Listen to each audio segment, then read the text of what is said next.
MC for this afternoon's special concert by the Jessamine Community Band. They are under the direction of Alan Jacobus and Tim Johnson. We ask that you please silence your cell phones and you refrain from any flash photography during the concert. Now, our great Commonwealth of Kentucky is 232 years old today. And we're excited to share with you music written about Kentucky by composers with a Kentucky connection. Now, before there's a state, there has to be a country. And the Star-Spangled Banner is the national anthem of the United States. The lyrics come from the defense of Fort McHenry. It was a poem written back in 1814 by a 35-year-old lawyer and amateur poet, Francis Scott Key. He witnessed the bombardment of Fort McHenry by British ships of the Royal Navy in the Chesapeake Bay. And that was during the Battle of Fort McHenry in the War of 1812. And the flag that was mentioned in the poem had 15 stars and stripes to commemorate the state of Kentucky becoming a part of the Union on June 1st, 1792. The poem was set to the tune of a popular British song written by John Stafford Smith, and it was already popular in the U.S. It was set to Key's poem and renamed the Star-Spangled Banner. And it soon became a well-known American patriotic song. And although the poem only has 4 stanzas, we usually only sing the first one today. The Star-Spangled Banner was officially made our national anthem by a congressional resolution, and that was on March 3rd, 1931. So at this time, would you please stand as we open today's concert with our national anthem.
Now, I told you that Kentucky became a state in 1792. Well, 6 years later, there became the 36th county in the state. That was Jessamine County, Kentucky. 1798 was when we were incorporated. And it's quite unusual to have a piece that is written about a specific area in which the band is located. Well, today we not only have 1, but 2 pieces that were specifically related to Jessamine County. The first you're going to hear is called Jessamine Station Overture. And it was composed by James Curnow back in the fall of 1975. It was written specifically for the Jessamine County Junior High School Band and its director, Alan Jacobus. In his notes on the score, Mr. Curnow notes, quote, "A descriptive overture depicting the beautiful, rugged countryside along the Jessamine Station Road that runs through Jessamine County, Kentucky. Now, this piece premiered in the spring of 1976, and it was actually recorded and preserved on vinyl during the spring concert presentation over at George Rogers Clark High School in Winchester. Now, an interesting fact about that, you may find it interesting, I was actually in that band that played in that concert at the ripe old age of 13. In the audience, would you like to guess what instrument I played? The sousaphone. Well, I could hardly lift it today. But I'm very proud to be a part of that recording, and I'm very proud to be able to hear that again today. James Curnow, 1975, Jessamine Station Overture.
That's exactly how I remember it. Another great song that James Curnow wrote that particular year was called the High Bridge March. It was composed as a musical tribute to one of Jessamine County's treasures, The High Bridge was opened in 1876. It was the first cantilever bridge in North America. And when it was built, it was the tallest railway bridge in the world. Standing 275 feet over the river between the Palisades, it first carried both passenger and freight trains. The American Society of Civil Engineers has designated it as a National Historic Civil Engineering Landmark. Now, the 1876 bridge was replaced in 1911 by a more robust bridge in the same place. That's the current bridge that's there now. And it stands 300 feet above the river. Freight trains from the Norfolk Southern Railway still use that bridge several times every day. Conducting this song, the High Bridge March, is our conductor, Tim Johnson.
A couple of interesting facts about Kentucky. It was the first state west of the Appalachian Mountains. And although our capital is now in Frankfort, the first capital was in Danville. Also, the state constitution was written and signed in that city. Another song we're going to hear today about Kentucky is called Kentucky 1800. It was published in 1955 by Claire Grunman. And Claire's masterful settling and early American folk tunes, an ageless classic, and has long been a staple of contest and festival literature of concert bands. Now, this piece is based on the tunes of 3 American folk songs: The Promised Land, Cindy, and I'm Sad and I'm Lonely. Those are melodies that are reminiscent of the years the pioneers were forging westward. It's a tone poem in which the thematic material is treated in great depth and with variety. A little bit about Claire Grunman. Born in 1913 in Cleveland, Ohio, and during his lifetime, he wrote more than 100 compositions for school, university, and professional bands. And since today's concert is all about Kentucky, Mr. Grunman's connection to our state is that one of his first teaching jobs was in the early 1930s. He was the band director at Henry Clay High School in Lexington. So presenting now from Jessamine Community Band from Claire Grunman is Kentucky 1800.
Now, Kentucky has a rich and unique history, and back in June of 1774, James Herring, 37 men, along with him, claimed the territory for what now is Mercer County, right across the river from us. The first English settlement west of the Allegheny, called it Harrodstown. Of course, we know it as Harrodsburg. And another interesting fact, the Battle of Blue Licks took place in Robertson County here in Kentucky. That was actually the last major conflict of the American Revolutionary War. And it took place in 1782, August 19. Now, our history goes back further than that. It dates back in the 1670s when English settlers sent explorers from Virginia to survey the frontier. And as eastern Kentucky became the starting point for many westward migrations, pioneers settled in the Appalachian and Cumberland Mountains, creating a wonderful array of a culture that included language and crafts and all kinds of music. The Kentucky Mountaineer helped to propagate a proud heritage of traditional ballads and other Scottish and English folk songs that had been brought to America by their ancestors. Now, during the early part of the 20th century, Josephine McGillan and Lorraine Wyman each traveled through the Cumberland Mountains and transcribed words and melodies for over 200 songs.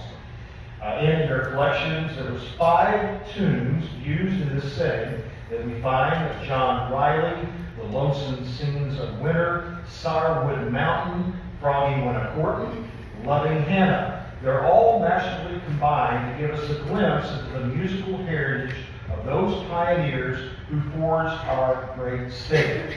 And they're woven into this, what we call Songs of Old Kentucky. It was actually written during the fall of 2005 by Brant Carrick for the Kentucky Music Educators Association District 9 All-District Band. And Mr. Carrick was born down in Bowling Green. He holds degrees from the University of Louisville, WKU, and Louisiana State University. He taught at Beechwood High School and Fort Mitchell, Bowling Green High School, and Northern Kentucky University, where he held until his retirement in 2022. From Brant Carrick, this is Songs of Old Kentucky.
We've got a lot to be proud of about in Kentucky, and a few things I want to tell you about, just some trivia that you may not know, and you might. The Jif plant in Lexington, the world's largest peanut butter producing facility in the world. Did you know that? Did you also know that Kentucky has more resort parks than any other state in the nation? Middlesboro is the only United States city that's built inside a meteor crater. Did you know that Post-it notes are made exclusively in Cynthiana, Kentucky? And did you know that the first commercial vineyard in America is not in California? It's the first vineyard. It was right here in Jessamine County, Kentucky. It was established in 1799 by John James DeFore from Switzerland. The land was surveyed by Daniel Boone. DeFore incorporated the winery. His attorney was Henry Clay. The Kentucky Vineyard Society was the first incorporated business in Kentucky. The land where that first winery now sat is now the site of the first vineyard winery down on Sugar Creek Road. It's on the National Historical Register. So some things to be proud about in Kentucky. Of course, there's a lot more things that we can be proud about as well. Well, this song is called Kentucky Pride, and let me tell you a little bit about the person who wrote it. John Edmondson. Now, he was born in Ohio, up in Toledo, but he made his way to Kentucky to work on a master's degree at the University of Kentucky. He taught public school for 10 years in the central Kentucky area, many of those over in Clark County, where he wrote a lot for his own students. And during the same time, he freelanced as a writer for a lot of university and high school bands, including 7 years as the staff arranger for the University of Kentucky Wildcat Marching Band. Now, following his teaching career, he was the director of public music publications for Hanson Publications down in Florida, and he was the director of concert band publications for Jensen Publications, adding several new works to his growing catalog. Now, he is known throughout the world, more than 700 publications in the field of band and educational music. His contributions to the literature are accessible, enjoyable to perform, and exciting to hear. And perhaps more importantly, his music has helped train many young musicians of today. We're so very proud of the state that we live in, and I think the author Jesse Stewart said it best. He said this, quote, "I take with me Kentucky, embedded in my brain and heart, in my flesh and bone and blood. Since I am Kentucky and Kentucky is part of me. If these United States can be called a body, then Kentucky can be called its heart." The Jessamine County Community Band closes its Kentucky Statehood Celebration concert with a rousing march from the pen of John Edmondson. And after the original march theme is first stated, it's juxtaposed with "My Old Kentucky Home," our official state song.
Ladies and gentlemen, the Jessamine Community Band, we would like to welcome Mr. Tim Johnson.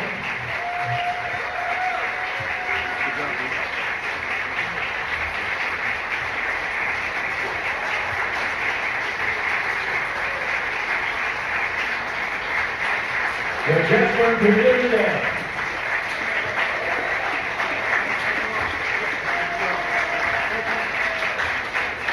We do appreciate your attendance today, and we hope you can join us for our final concert of the season, which will be July the 4th at the Dan Glass Pavilion right here in Wilmore. Thank you for your